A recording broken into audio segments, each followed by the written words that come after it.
Oke, kita lanjut lagi tentang kabar-kabar Rohingya, kabar yang selalu bikin masyarakat Indonesia gedeg dan selama ini selalu membuat gedeg, dan mereka memang membuat gedeg. Itulah fakta tentang Rohingya. Namun kabar kali ini saya akan mengabarkan, ini berbeda dengan konten yang saya buat kemarin malam. Kemarin malam mengabarkan tentang kabar gembira yang masyarakat Aceh itu, desa yang di masyarakat desa ya, desa yang ditempati oleh Rohingya itu terdampar. Mereka kan memberikan logistik dan bahan bakar untuk mereka apa namanya, berlayar kembali. Nah, untuk meneruskan perjalanan berlayar kembali. Dan kali ini kabarnya ya masih tentang kabar itu, tapi kabar ini bukan kabar gembira lagi, ini kabarnya sudah kabar buruk lagi. Karena apa? Ternyata hingga saat ini mereka belum berlayar kembali. Kenapa? Karena terkendala laut yang lagi surut. Akhirnya apa? Kapalnya itu menyangkut. Nah, mungkin menyangkut di darat atau mungkin di batu-batu karang mungkin ya. Tidak bisa diturunkan ke dalam air. Akhirnya apa? Menunggu 1-2 hari yang akan datang. 1-2 hari yang akan datang, ketika air laut pasang, air laut naik, baru nanti bisa mereka dinaikkan, didorong kembali ke lautan. Tapi sepertinya itu susah dan itu sulit. Ketika mereka sudah mendarat, saya rasa itu akan sulit sekali, kecuali masyarakat tegas, galak, dan berani. Itu kalau ujung-ujungnya yaitu kita kasihan lihat mereka menangis, yaitu sudah direncana sejak awal oleh mereka, biar mereka itu terlihat kasihan sekali. Satu nangis, nanti nangis semua rame. Jadi masyarakat nanti merasa iba dan tidak ada niatan lagi untuk menaikkan mereka. Ujung-ujungnya seperti itu. Dan selain itu juga banyak nih londo-londo irengnya yang bermain di situ, mengompor-ngompori masyarakat. Jadi masyarakat nanti dibilang, ini jangan begitu, nggak baik, harus begini-begini, harus kita terima lebih dulu. Oke, kita tampung lagi. Ujung-ujungnya seperti itu. Lebih susah lagi kalau sudah tertunda seperti ini. Saya yakin sekali kalau masyarakat nggak galak, masyarakat nggak tegas, masyarakat nggak berani, tidak akan berlayar kembali. Mereka akan tetap di situ. Dan posisi mereka dari awal mereka terdampar itu sudah digeser lagi mendekati pemukiman, yaitu dengan alasan untuk memberi makanan mereka dan kebutuhan makan minum mereka biar lebih terjangkau, lebih dekat.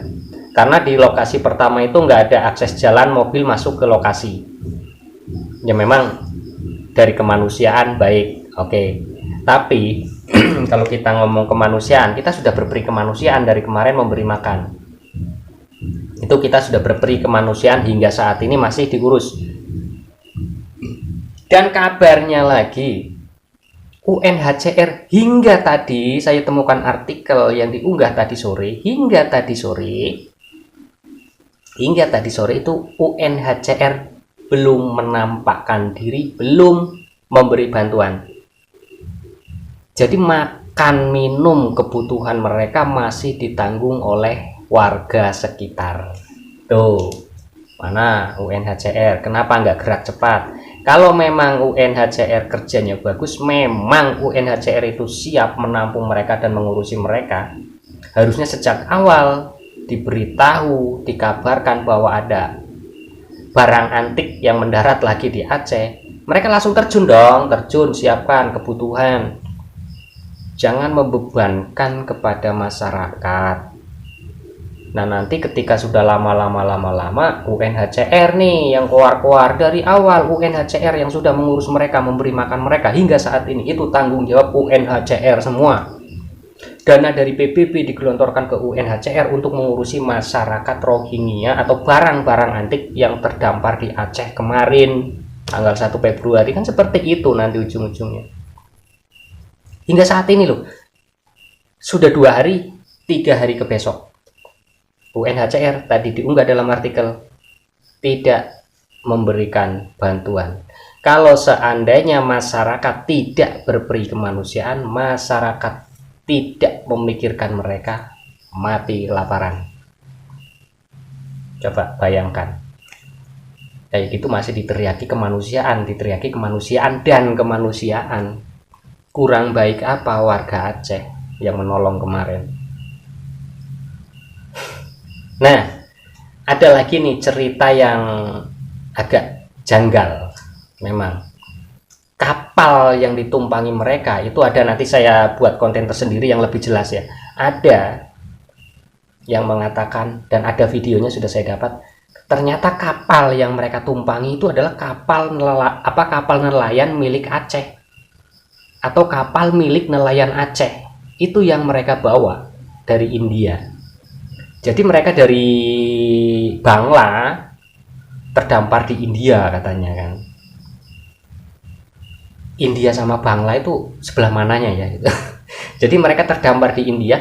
Nah, kebetulan beberapa waktu yang lewat, nelayan Aceh ini kan ditangkap karena memasuki wilayah perbatasan Hindia. Ditangkaplah nelayan di sana, tapi itu kita nggak membahas tentang itu. Pokoknya intinya ditangkaplah gitu. Permasalahannya seperti apa kita nggak membahas tentang itu, tapi mereka ditangkap dan kapalnya ada di sana. Masalah selanjutnya kita nggak tahu. Nah, ceritanya dari video nanti yang akan saya tampilkan di konten berikutnya, ceritanya para makhluk antik Rohing ini kapalnya rusak di mana tadi? India. Dia terdampar di India, lalu diberilah kapal nelayan Aceh untuk meneruskan sampai ke Indonesia. Berarti kan memang benar dong, itu tujuan aslinya ke Indonesia gitu kan, bukan ke negara lain.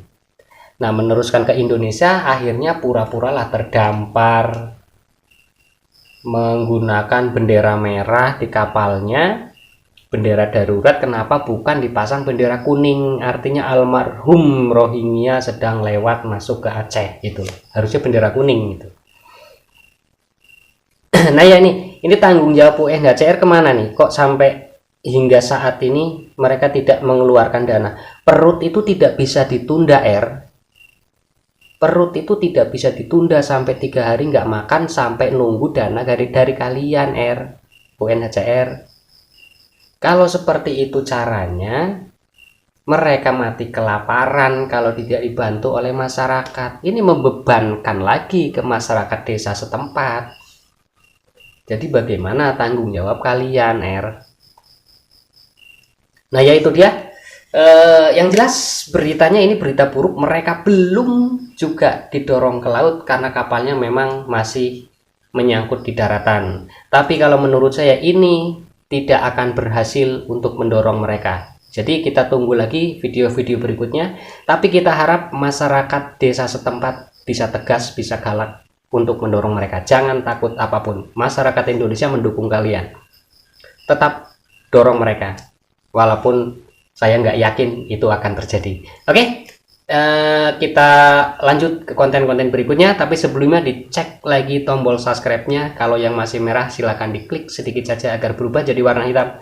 Karena subscribe dari kalian itu sebagai penyemangat saya juga untuk terus menyuarakan tolak Rohingya.